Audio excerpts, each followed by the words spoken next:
Charlotte, North Carolina. Outside of the four major championships, players have circled the PGA Tour's 8 signature events on the 2024 schedule, seeing as the limited field tournaments boast a $20 million purse and offer up even more FedEx Cup points than a normal event. This week at Quail Hollow marks the Tour's 6th of 8 elevated stops, and the big money event has brought another round of criticism for the 4 players who received sponsor exemptions to the 2024 Wells Fargo Championship: Matt Kuchar, Adam Scott, Webb Simpson, and Gary Woodland. As members of the PGA Tour's policy board, players like Scott and Simpson have been in the social media crosshairs, and the latter, a Quail Hollow member since 2011 and resident since 2014, defended his selection during a press conference on Wednesday.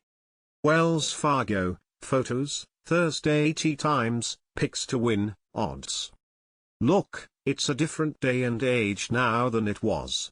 I know these sponsor exemptions are probably the most coveted sponsor exemptions in the history of the tour, but we're not going to make everyone happy, said Simpson.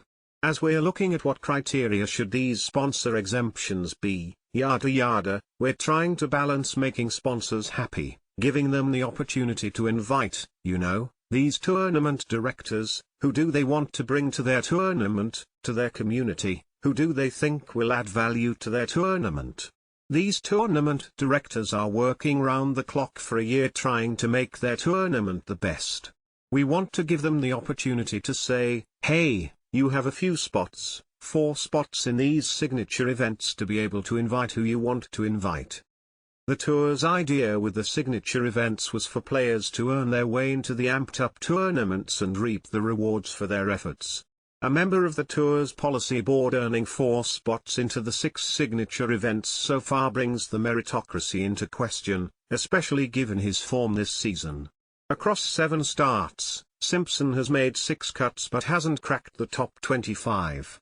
He's 152nd in the FedEx Cup standings and number 227 in the world. I know that I've gotten, this is my 4th sponsor exemption, and Adam Scott's received his fair share.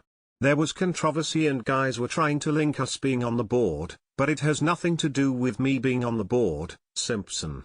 The 7-time winner on tour, not since 2020, argued his relationships with tournament directors and specifically his connection to the Charlotte area have made him a worthwhile selection. Webb Simpson hits a tee shot on the first hole during the 3rd round of the Valero Texas Open Golf Tournament. Mandatory credit, Eric Williams, USA Today Sports. So I certainly think the criticisms, I knew they were going to come depending on who got them, but I'm very comfortable knowing that we've given the sponsors the opportunity to pick, and the tournament directors, he added.